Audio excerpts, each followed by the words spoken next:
Eu queria hoje ler um texto com você.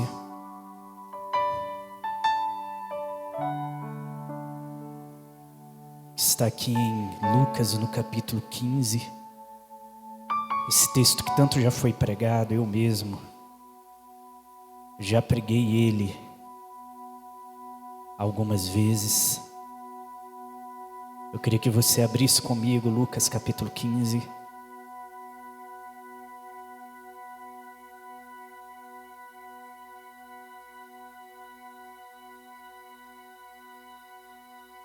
A partir do verso 11.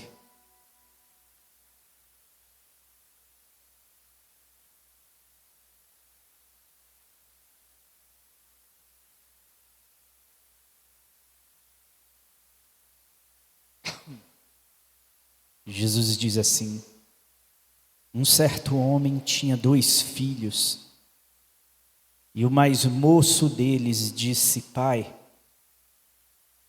dá-me a parte dos bens que me pertence. E ele repartiu por eles a fazenda. E poucos dias depois, o filho mais novo, ajuntando tudo, partiu para uma terra longínqua, e ali desperdiçou os seus bens, vivendo dissolutamente. E havendo ele gastado tudo, houve naquela terra uma grande fome, e começou a padecer necessidades. E foi-se, chegou a um dos cidadãos daquela terra, o qual mandou para os seus campos a apacentar porcos, e desejava encher o seu estômago com as bolotas que os porcos comiam, e ninguém lhe dava nada. E tornando em si, disse: quantos empregados de meu pai têm abundância de pão, e eu aqui pereço de fome. Levantar-me-ei e irei ter com o meu pai, e dir-lhe-ei: Pai, pequei contra o céu e perante ti. Já não sou digno de ser chamado teu filho. Faze-me como um dos teus empregados.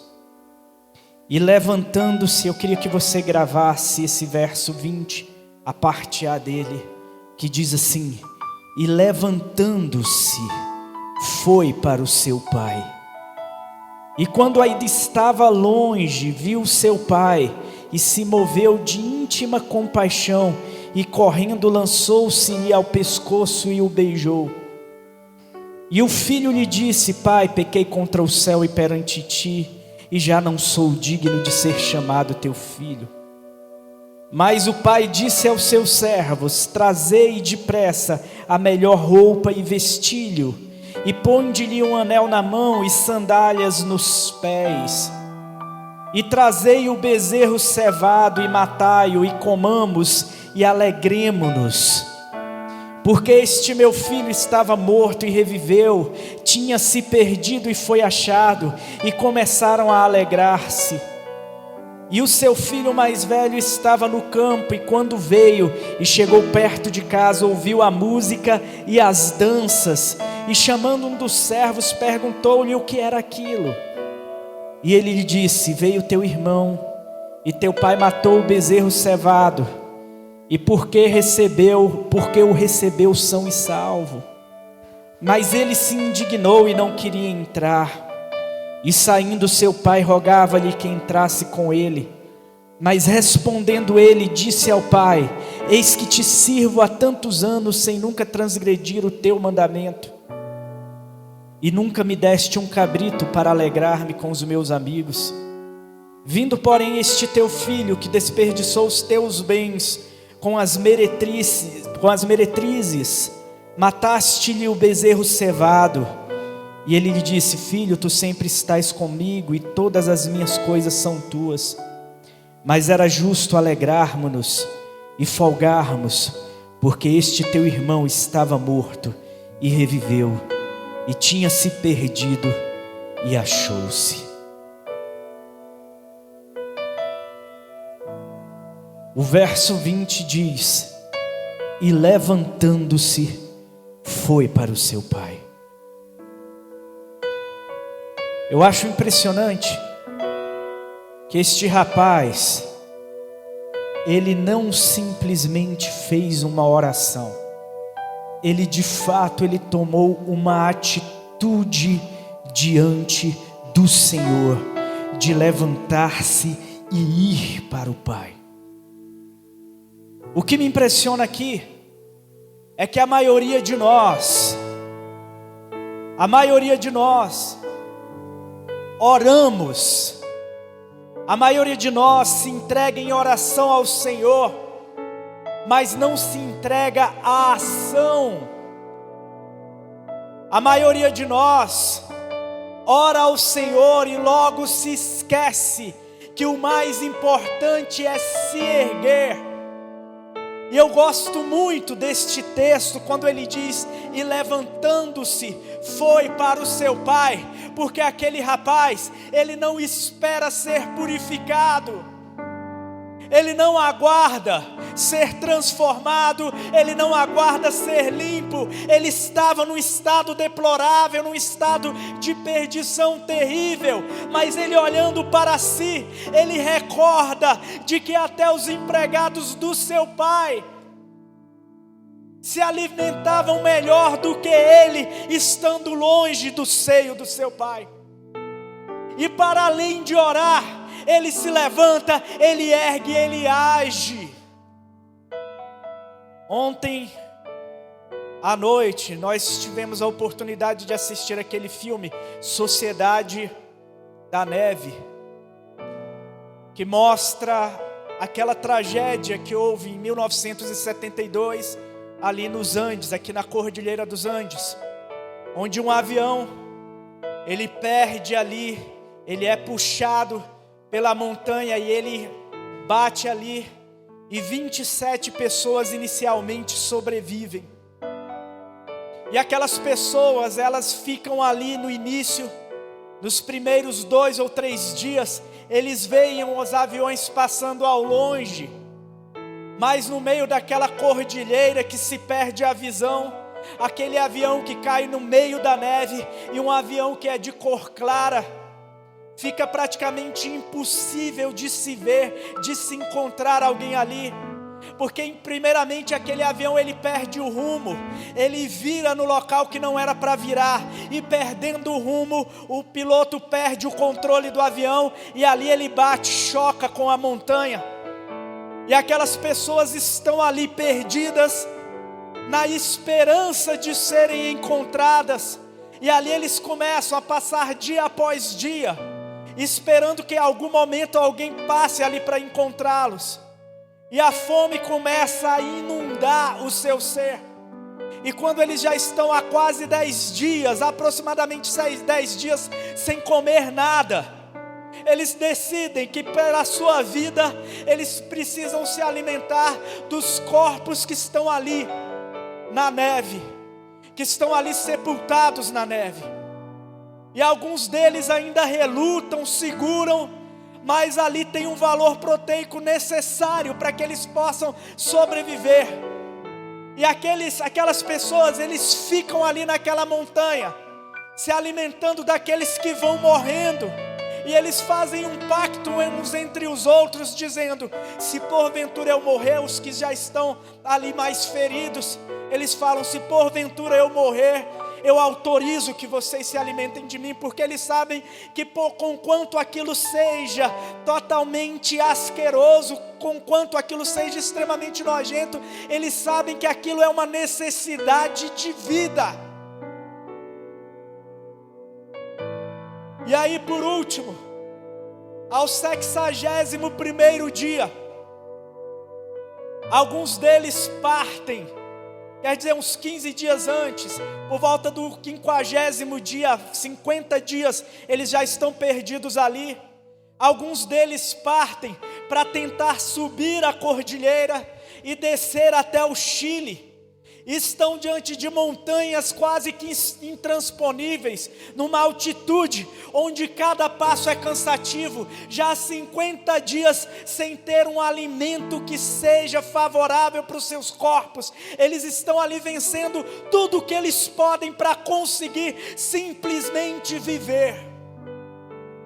E antes deles começarem nessa empreitada, 3 deles iniciarem essa empreitada, para tentar de alguma forma achar algum auxílio, porque ouvindo ao rádio, eles descobrem que as buscas já pararam, e que eles já não vão mais buscar os corpos, só depois que houver o desgelo, é que eles vão novamente começar a buscar os corpos, porque eles já têm como todos mortos, e ali ainda tinham 17 vivos. E um deles que viu que já estava pronto a morrer, porque estava com sua perna ferida, ele sabendo que não vai sobreviver, sabendo que o tempo do desgelo, por volta de 15 de novembro, está se aproximando, ele vira para eles e fala: gente, deixa um bilhete para eles e fala: eu autorizo vocês se alimentarem de mim. E esse rapaz morre, e eles vão passando o bilhete que esse rapaz deixou, e nesse bilhete está escrito: existe amor maior do que este, o de dar a vida pelos seus amigos. O que eu acho impressionante é que o nosso Cristo, Ele entregou a sua carne para que nós nos alimentássemos dele. Ele entregou o seu sangue para que a vida eterna pudesse penetrar os nossos corações. Ele entregou a sua vida para cada um de nós, para que a gente pudesse de fato viver. E Ele diz de si mesmo: eu sou o pão da vida. Aquele que comer da minha carne e beber do meu sangue não morrerá, mas terá a vida eterna. Entretanto, onde eu quero chegar, aqueles 3 jovens, eles atravessam subindo os montes, e eles vão buscando algum tipo de socorro, porque ali eles vão morrer um a um, e já não há mais esperanças. E eles recebem, eles levam ração, eles levam parte daquele corpo, aquele último corpo que morre, eles levam o suficiente para caminharem durante alguns dias, 7 dias aproximadamente.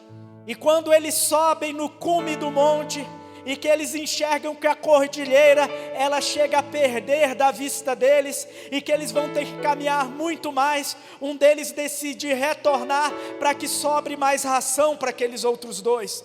E aí os 2 continuam de modo resoluto, subindo e descendo o morro, até que em um determinado momento, já no vale, à beira do rio, eles encontram um homem, um chileno, que está ali a cavalo. Ele é um camponês daquela região. E aí eles pedem ajuda. Eles estão sujos, eles estão com nojo deles mesmos. As próprias fezes, o odor da morte participa de todo o seu corpo. O seu corpo e os seus corpos estão cadavéricos, desnutridos, quase sem forças para continuar a caminhada. E este é o estado deplorável daquele jovem que, levantando-se, vai para o seu pai. E quantos de nós relutamos em simplesmente nos levantarmos e irmos para o nosso pai? Quantos de nós que transformamos a nossa oração em desculpas para nós não nos levantarmos e não nos erguermos e não começarmos a andar em direção a Ele? A gente olha para o nosso estado pecaminoso e utiliza como desculpa.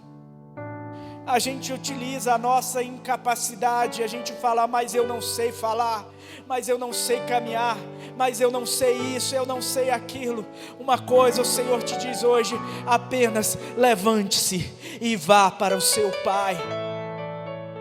Erga-se, tire as desculpas.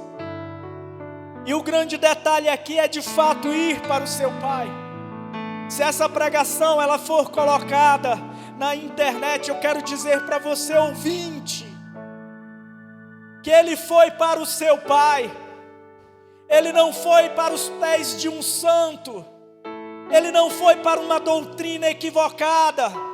Ele não foi para os pés de outro mediador, mas ele foi diretamente para o seu pai. O retorno dele é direto, o retorno dele é decidido, é objetivo. Ele tem um alvo e ele sabe onde ele tem que ir. Ele não ficou buscando artifícios, doutrinas que vão, quem sabe, apaziguar o seu interior. Quem sabe se utilizar do próprio orgulho para dizer não. Mas depois de estar envergonhado, depois de quebrar a cara, eu não tenho mais coragem de voltar para o meu pai. Mas ele olha para o estado dele em humildade. Em humildade ele decide retornar. O arrependimento consome as entranhas do seu ser. A fome da sua alma se torna visceral, e ele sente as dores desta fome. E sentindo as dores dessa fome, ele simplesmente se levanta. Ele não se preocupa. Ele sabe que ele tem um pai misericordioso. Ele sabe que ele tem um pai que vai olhar para ele apesar de todas as suas manchas, apesar de tudo que ele representa de podridão, apesar da sua sujeira, apesar das suas vestes de trapos, apesar dele ter consumido tudo que o pai lhe tinha adiantado. Ele sabe que o seu pai é misericordioso. E ele está disposto à servidão.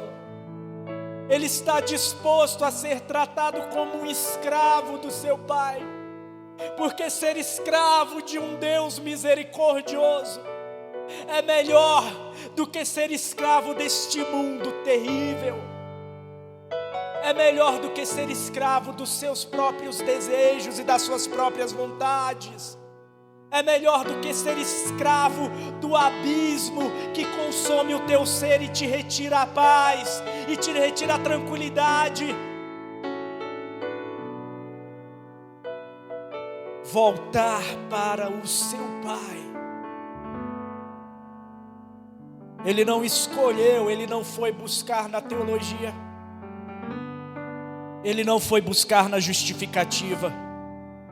Ele não foi buscar a intercessão de um pastor por ele, ou um padre, ou um sacerdote. Ele não foi buscar na autoridade papal. Ele não foi buscar na autoridade de uma igreja que se diz a única, universal. Ele foi direto para o seu pai. E a Escritura nos diz que neste retorno, de longe ainda o seu pai o vê e o enxerga. Estando ao longe o seu pai já o contempla. E a Escritura diz que o seu pai se moveu de íntima compaixão por ele. Em todo o seu egoísmo, seu narcisismo, em toda a sua maldade, em todo o seu ensimesmamento, em todo o seu desejo de deleitar-se nos prazeres desta vida.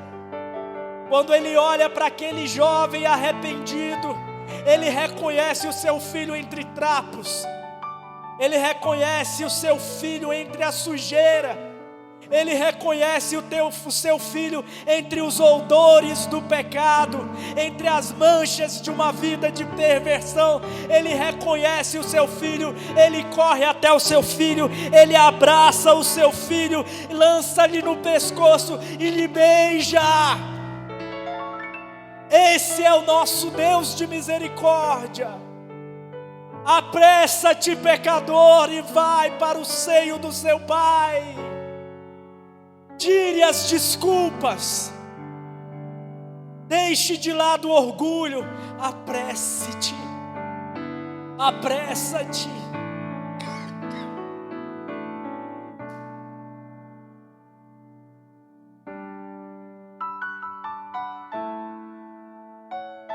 Entenda que para que você não seja consumido por esse abismo interior, por esse abismo que te consome dia após dia, só existe uma saída: o seio do Pai. Essa pregação aparentemente é para aqueles que estão perdidos, mas quantos que se creem salvos, mas que vivem dentro da igreja, mas ainda não entenderam que o Pai está completamente à disposição de vocês também. Aquele pai que pega o filho mais novo, o beija, leva para casa, o lava, lhe dá vestes novas, coloca um anel no seu peito. Ele também se apercebe que tem um filho que, dizendo-se perto, está sempre longe. Este filho chega e estranha a festa que está acontecendo. E quantos de nós que nos julgamos estar perto, que nos julgamos estar fazendo a vontade dele, que julgamos ser os doutores do seu mandamento, que conhecemos a sua teologia de cabo a rabo, conhecemos os princípios que baseiam toda a nossa fé, que nós conseguimos definir o que é graça, conseguimos definir o que é fé, conseguimos definir o que é a Trindade, conseguimos definir o que é ressurreição, conseguimos definir e sistematizar toda a Escritura. Nós conseguimos ter os 10 mandamentos decorados do primeiro ao último e do último ao primeiro. Nós conseguimos ter versículos e mais versículos frescos na nossa mente, mas nós não somos capazes de usufruir daquilo que o Pai nos dispôs para usufruir.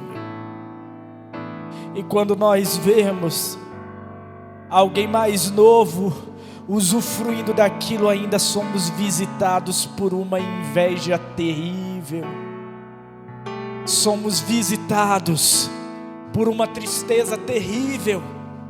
E quantos de nós já não questionaram a Deus: mas Senhor, como pode fulano ali que é pecador, ou como pode fulano ali que mal chegou na igreja, transborda em línguas, é revestido do Espírito Santo, e eu que estou aqui há tanto tempo, eu não sinto mais a tua presença, eu não sinto mais o teu mover em mim, eu já não consigo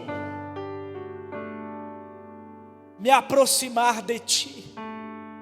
O que está acontecendo? Será que existe algum erro em mim? O erro está na consciência da busca. E isso que separa o filho mais novo do filho mais velho. O filho mais novo, na experiência do pecado, ele conseguiu compreender o que é a experiência do muito perdão. Enquanto o mais velho, na experiência da religião, julgou-se justificado pelas suas ações, justificado pelo seu conhecimento, justificado pela sua teologia, justificado pelo tempo de crente que ele está na igreja, justificado por ter nascido no Evangelho, justificado por A ou mais B. E esta pessoa já não se entrega completamente. É por isso que nós dizemos aqui que às vezes um simples hino que você canta faz com que o coração do teu vizinho se entregue contrito ao Senhor. Enquanto o que você canta já não move um músculo da tua alma, já não move nada no teu interior. Quando você louva aqui de modo mecânico, quando você bate palmas aqui olhando ali para aquele data show, e participando deste culto apenas de modo mecânico, não fazendo uma entrega completa de corpo e alma e espírito diante do Senhor. Você não faz isso porque você está cheio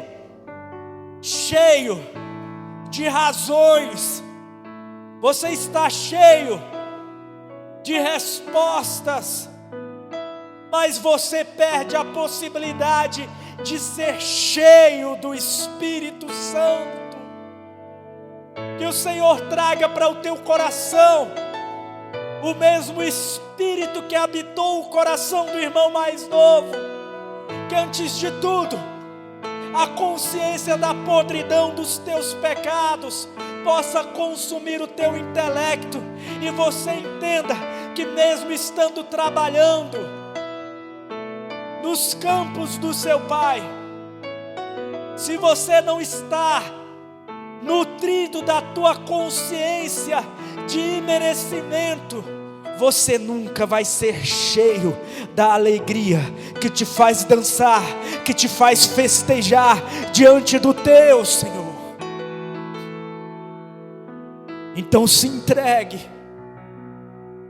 permita-se esquecer quem está ao teu lado, permita-se esquecer quem está próximo a você e simplesmente se entregue a Ele. O tempo todo Ele te entregou tudo nas tuas mãos, mas o teu religiosismo te faz ficar aí carrancudo, sem ter a experiência profunda, o mergulho profundo na alegria que só Ele pode dar. Ore a Ele e diga para Ele: eu irei usufruir do teu Espírito, eu irei usufruir da tua alegria, da tua paz, eu irei usufruir disso que me foi entregue por graça e a preço de sangue. Eu irei e me apressarei a adentrar na festa, eu me apressarei a dançar e a celebrar contigo. Eu não ficarei do lado de fora, chamando os servos para que eles me deem a notícia do que está acontecendo do lado de dentro, mas eu adentrarei nos teus átrios, e eu celebrarei contigo, e eu saltarei na tua presença, e eu dançarei diante de ti, porque o Senhor é o meu Rei.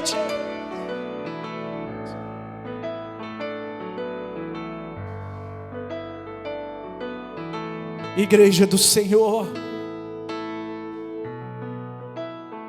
esqueceste que o Espírito Consolador habita o teu interior. Tu esqueceste da grande herança que lhe foi entregue na cruz do Calvário. Erga tua voz, louve a este Deus, glorifique a este Deus.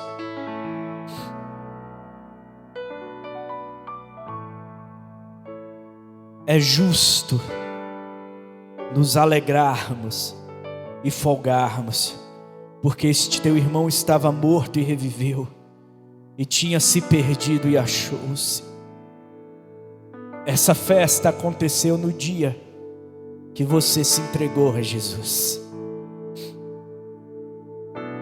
Eu creio que se você visitar os salões da tua memória, se você visitar os salões, os cômodos da sua mente, provavelmente você vai conseguir visitar aquele ou aquela que anteriormente se alegrava e transbordava diante de uma simples canção, que quando se entregou a Jesus, em meio a lutas e em meio a tribulações, ao orar, transbordava em lágrimas, lembrando o quão grande amor te resgatou do pecado, quão grande amor arrancou as escamas dos seus olhos e te trouxe à luz do Evangelho. Quão grande amor te retirou de um mundo onde você tateava a verdade, mas agora você tem acesso completo à verdade. Olhai para as veredas antigas, olhai para este amor e retorne a este amor. Eu queria que você ficasse de pé.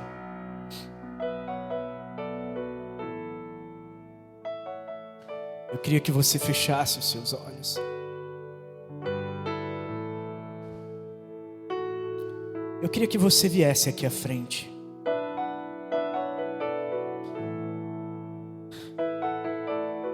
Eu queria que você viesse aqui. Eu queria orar por você aqui hoje.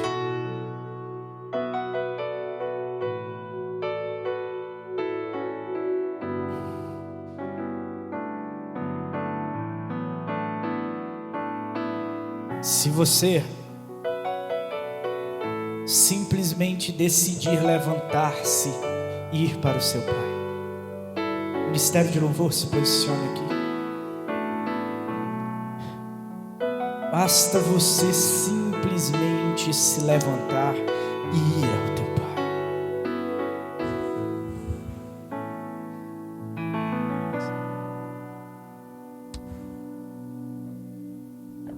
Eu queria que você fechasse os seus olhos. Eu queria que nesse momento, enquanto o Ministério de Louvor louva, que você também adorasse o nome do Senhor. E que você se permitisse ser revestido do Espírito da graça, que te santifica, que te purifica, que te deu novas vestes, que colocou uma aliança no teu dedo, um anel que simboliza essa aliança, que simboliza esse pacto de amor, esse pacto onde, ainda que você se permita ser apenas filho, ser apenas servo, mas Ele te constitui filho. Mas Ele te constitui filho do seu amor. Ele te constitui filho do seu perdão. E que se você quiser se prostrar diante dele em humildade e arrependimento, que você se prostre. Se você quiser gritar, que você grite. Se você quiser chorar, que você chore. Mas não deixe que essa oportunidade passe.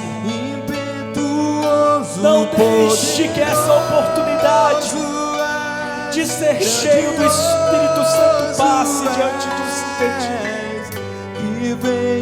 Oh Senhor, sobre os teus, Senhor, eu ministro, Senhor, na autoridade do teu Espírito, Senhor, eu ministro Espírito e poder sobre cada um, Senhor. Sim, meu Deus, vem sobre cada um aqui, Senhor. Vem como um trovão, Senhor. Vem impactando as vidas, Senhor. Que haja entre os teus, Senhor. Que haja uma entrega verdadeira, meu Deus. Que haja entrega entre os teus, Senhor.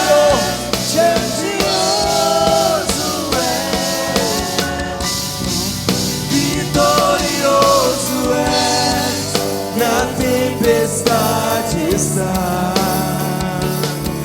seu nome infalível é. Os reinos em vão, teu trono assim está.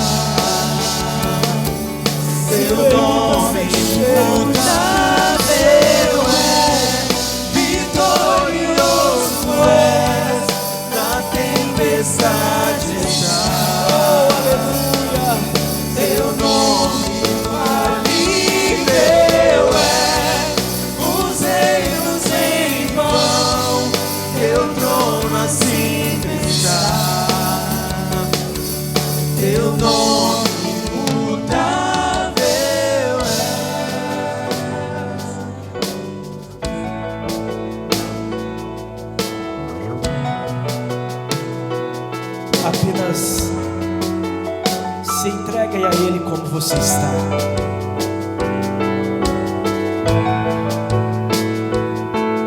Apenas se entregue a Ele como você está. Se você está frio, o Senhor, Ele te enche.